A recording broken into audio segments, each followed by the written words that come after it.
Yeah. I talked before about the idea of disagreement leading to stopping. Other ways of riding, the correct ways of riding, control the horse in a very amazing way. But when there is a real disagreement between you and the horse, all that control is gone. For example, you hold the horse easily, you move him back easily, side walking, outside neck, inside neck. The horse is in your pocket. In normal situations, as soon as there is a real disagreement, the horse is afraid of something, he's spooked, he wants other horses and so on, he has a lot of energy.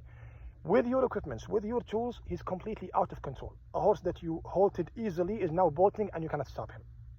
A horse you moved back easily is now bucking and you cannot stop him, which means the control, the real control did not actually exist in the first place. It was just a training process.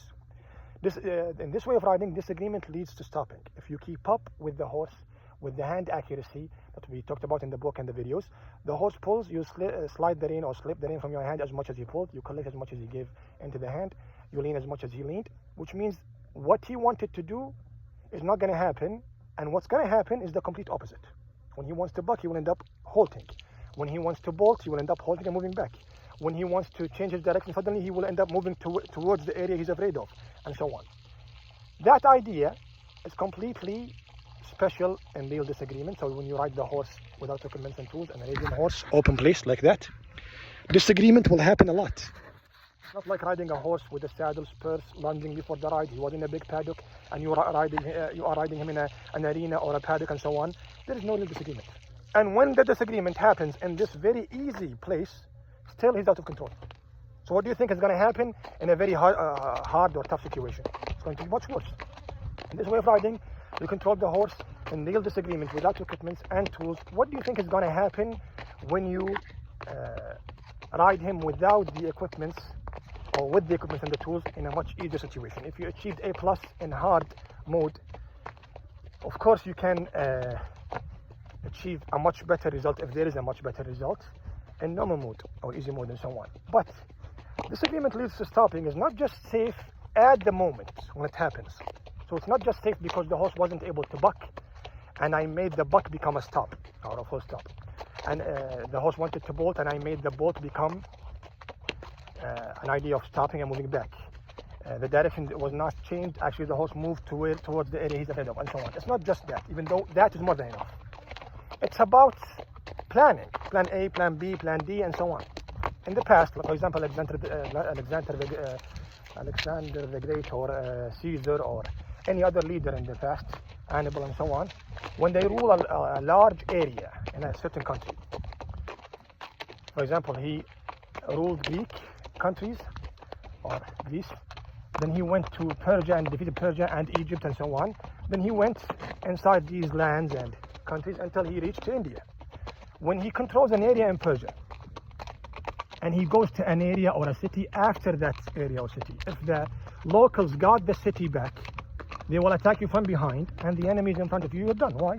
Because you are attacked from both directions or all directions. So what he does usually, or what they do usually, they put some of the army in that area to protect it, so that you will not be attacked from behind. So that is called, for example, a plan B or a backup plan. The idea of disagreement leads to stopping can be used as a backup plan for a horse who's not prepared or ready for what you want. For example, I'm cantering the horse in the morning, we are moving back to the stable and you feel that the horse is completely not prepared for the canter. He's a horse you are breaking or starting, he wants to buck, he's light, there is a problem with the bit, you're not prepared mentally, physically. The idea is very simple. In canter, it's not very safe for you. So you need to stop and do something else. You want to walk or you want to trot or even you want to get off the horse and lead him, then ride him again. That backup plan, that plan B, that plan D, C, whatever you want to call it, cannot be achieved if you can't make the horse stop when he wants to canter. So I'm riding a horse, cantering him for the first time, for example, or riding your own horse and he's out of control when you canter him. Out of control means you want it to be out of control.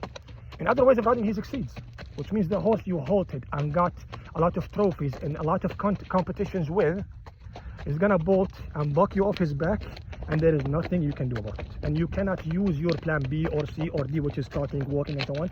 He already succeeded in what he wanted to do. In this way of riding, without doing the plan, the horse will end up being in the plan. Again, without doing the plan or doing it intentionally, it will happen.